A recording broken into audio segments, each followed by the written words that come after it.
Hi, my name is Maya. Hi, my name is Paulina. Hi, my name is Jackson. Today we'll be talking about equity, diversity, and inclusion in regard to cross-cultural interactions within the tourism industry, particularly service provider to guest communication. We would like to preface this by stating that each of us are from different cultures. I'm from Germany. I'm from Mexico. And I'm from Canada. To begin, we have to understand what equity, diversity, and inclusion actually is. Equity is the understanding that not everyone starts at the same place and that certain barriers need to be removed so that everyone has the same opportunities. Diversity is the variety of people, experiences, and ideas. These differences may include race, gender, or sexual orientation, to name a few, but today we will be focusing on culture. Inclusion is embracing and respecting diversity so that everyone feels valued and able to contribute to their full potential. These are all extremely important for the tourism industry because it is one of the most diverse sectors.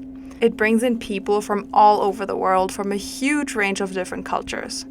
Each culture having its own values, beliefs, customs, preferences, and verbal and nonverbal communication. Communication is the cornerstone of the tourism industry. It goes beyond just exchanging information. It is about building relationships, understanding diverse needs, and creating experiences that leave guests satisfied. Since the tourism industry is so diverse, it is important to build understanding of other cultures and to communicate in a way that is effective and does not disrespect others. This plays into the idea of inclusive tourism, which aims to ensure all tourists, regardless of background, can enjoy the benefits of tourism in a respectful, safe, and comfortable way. Putting in place measures and initiatives that make everyone feel welcomed is extremely beneficial to tourism providers.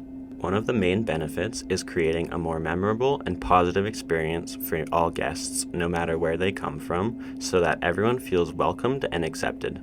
This can create a competitive advantage as guests will have a more positive experience and be much more likely to leave good reviews and tell others to visit their tourist experience.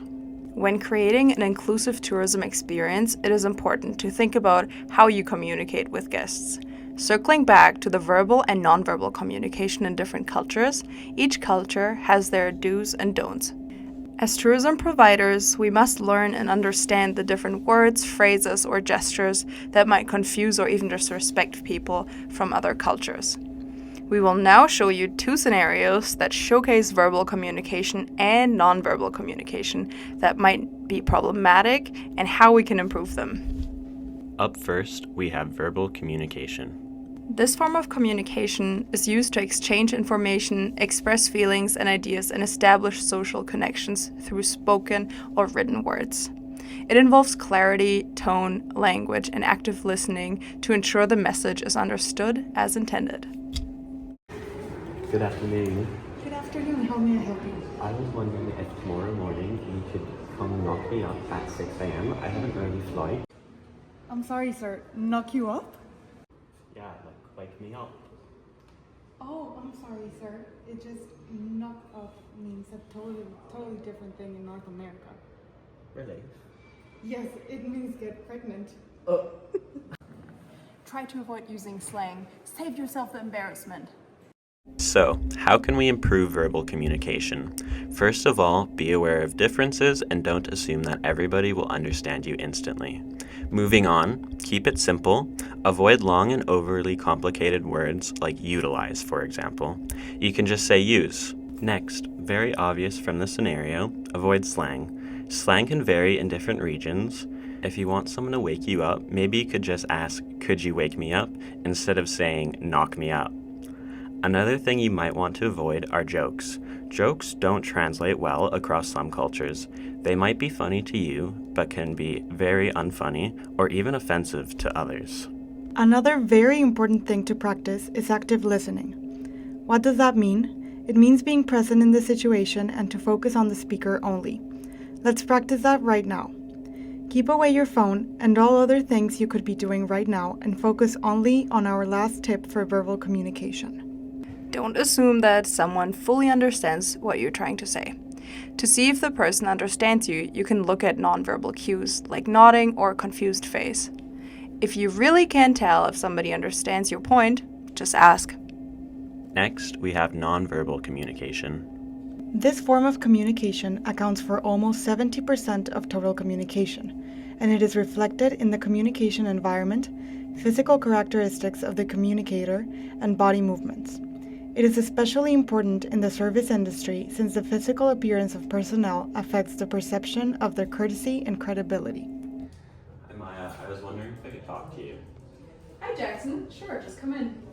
I was wondering if I could get some time off tomorrow. I have to take my dog to the vet.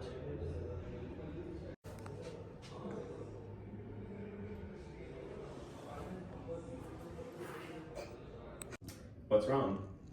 Sorry, it's just that in Germany, keeping hands in pockets while speaking, especially to a colleague or senior, can seem disrespectful or overly casual.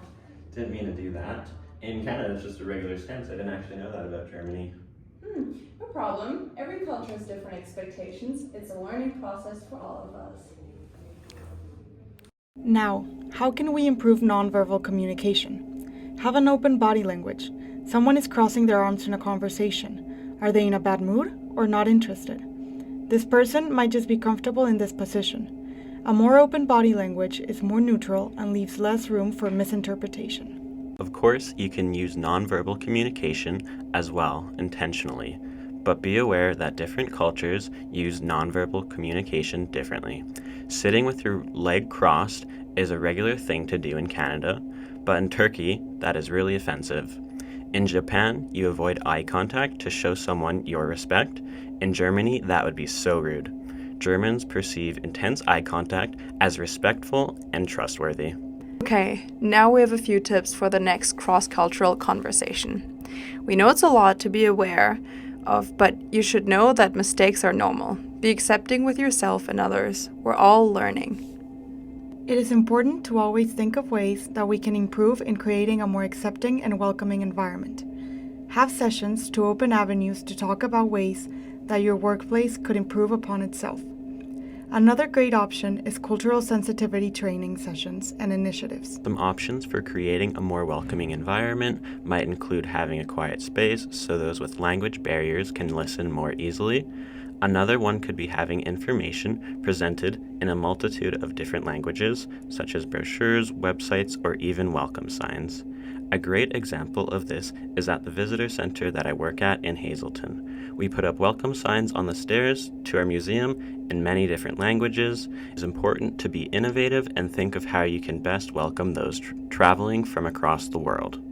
Thank you all for watching. Now we want to hear about your anecdotes about your experiences where cultural differences led to misunderstandings. Scan this QR code and tell us about it. And as we said before, don't be too hard on yourself. Everybody's learning.